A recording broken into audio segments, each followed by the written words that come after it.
The Empire's growing stronger. We should be doing more.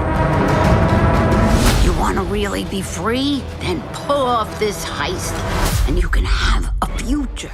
Obviously, we saw the Kaminoan cloning facility destroyed at the end of last season. And now heading into season 2, how does that affect the Bad Batch? How does that affect what they're doing and how they're trying to survive out in the galaxy?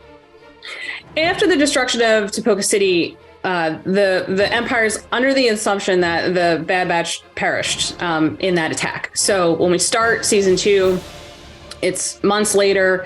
They've sort of been staying under the radar, as you can tell by like the armor. They're a little like beat up. They're going like gig to gig. So they're in a relatively peaceful type situation, not being hunted by the Empire. However, the more missions that they start to get involved with, they start to see other things that are happening in the galaxy because of the Empire and, because of other forces. And they kind of get pulled back in and back on the radar. And that's definitely a problem they have throughout season 2.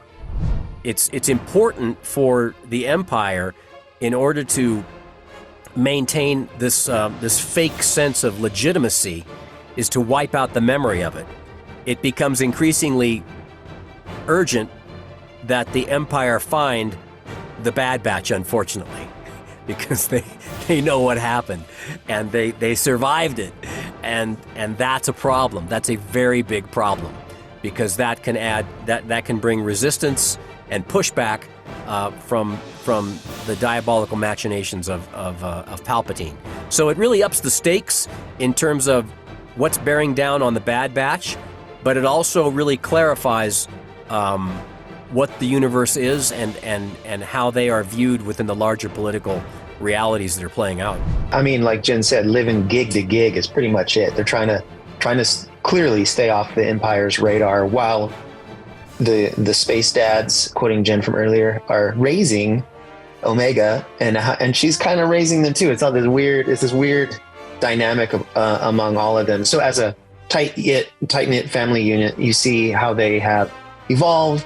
You see in particular how Omega has grown up a little bit and her hair's a little longer. At some point, the Batch have saved up enough money to buy her a new outfit. Thank goodness.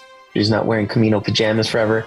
But yeah, they're more, they're really at a crossroads. It's something we always talk about. They're not, they're going to have to make decisions about what they do in the future for Omega, for themselves. And she's going to make her own decisions, and they have to deal with that as well as dad. So, it's a really interesting narrative time that we're a little bit later on to deal with all this stuff through this season. Well, Omega has become very, very comfortable as an adrenaline junkie and bounty hunter. I mean, not bounty hunter, mercenary. She's obsessed with missions and gets a lot of fun from being chased and having their lives be slightly at risk, and then averting any danger and getting back home and delivering the said treasure. So I think that's a really different place from, season 1, where she was sort of constantly in awe, sort of being wowed by the physical world around her. She's also upskilled a little bit and wearing more appropriate, a more appropriate costume, and got a good helmet. So she's very much comfortable in her life as part of the squad.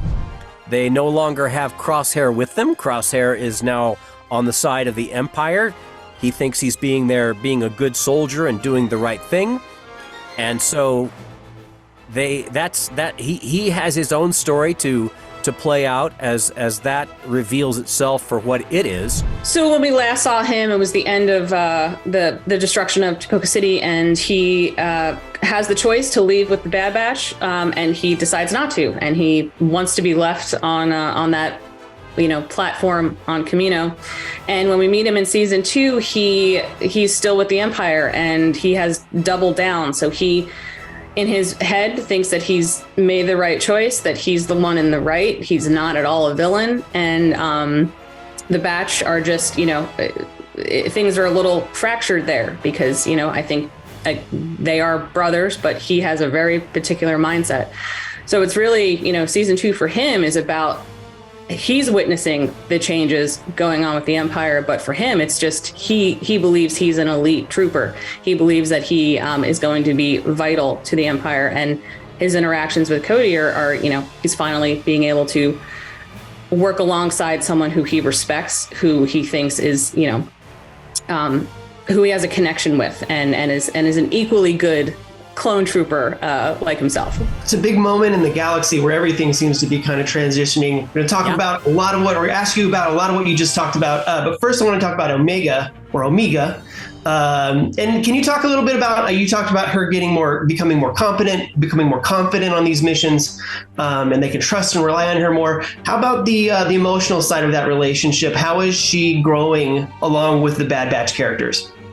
Well, Omega is learning that an open-minded improvisational stance is probably the most pragmatic and best stance to take. And having that stance alone is part of the problem-solving process. And that's very much, I think, a part of what a child has to learn. And at the same time, it's often something that an adult has to learn. That you can't just throw up your hands, but you need to just take a breath and relax, and then together we will find a solution. So that's definitely part of the learning process for both sides, I'd say. Essentially, she's sort of stepping into adolescence. So in season 2, she gets a little braver at challenging their views. I think she is more assertive, partly because she's, very much proven herself to have a valid place in the squad. But in season 2, we'll see her come up against some of her brother's views a little bit and throw her toys out of the cot a little bit. She has some valid points that are a counter to her brothers, and yeah. Now, is that the way that Omega looks at the rest of the squad? Are these her brothers and not necessarily like a father figure? Is that how she looks at them?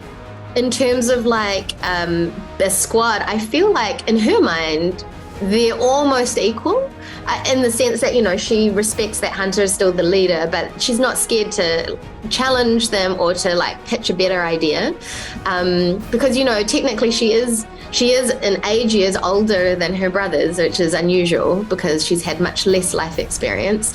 I think what we'll see in season 2 is a deepening of the specificities of her relationship to each of her brothers. Hunter was very much a dad figure because he's empathetic.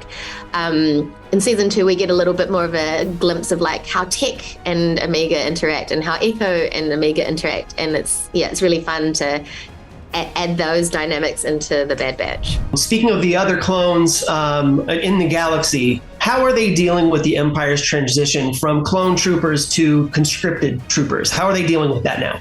This is dealt with very directly in season 2, as we start to see the tyranny of Palpatine starting to close his iron grip on power and control of everything, and that the clones that are still around, that are still of some use, they're being used for what they are, but they are ultimately expendable, and they are disposed of, as we saw very clearly at the end of season 1, and so it's interesting to see how these poor clone soldiers are slowly wake up to how this is playing out for everybody, as well as for themselves. As a successor to the Clone Wars, now that the war is over, to continue telling the story of what happens to not only the Bad Batch, but also the clones who are with the Empire and the clones who have, left the Empire. So, as we hinted in season 1 with the base on Darrow and, the beginnings of the Stormtrooper program, and the Empires having this plan to continue the, phasing out of clones that they view as pretty much equipment, and what their plan is for the future for the military, and how that affects, Echo, who's a reg, who has particular feelings, Rex, who has particular feelings about that, but also that leads to a lot of conflict with the Batch, because I think, they start to want different things. And like Brad said, the season's all about, coming to a crossroads and change, and how they all deal with that.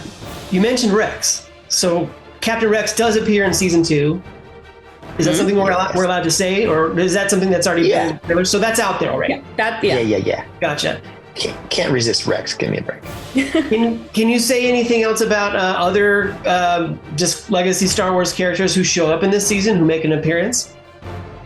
I mean, we definitely have some. We're always very careful how we talk about this, but you could see in the trailer, right there in the trailer, so cool to have Cody back and see him in animated form is so awesome. We have Gungi, the Jedi. We see Palpatine.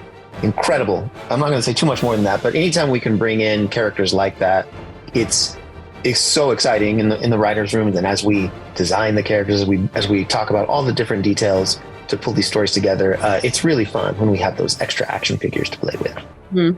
I think Awesome. Now, do you think, you personally, as the actress who portrays Omega, or is there any one of the Bad Batch members that you're like, that's my favorite Bad Batch, besides Omega?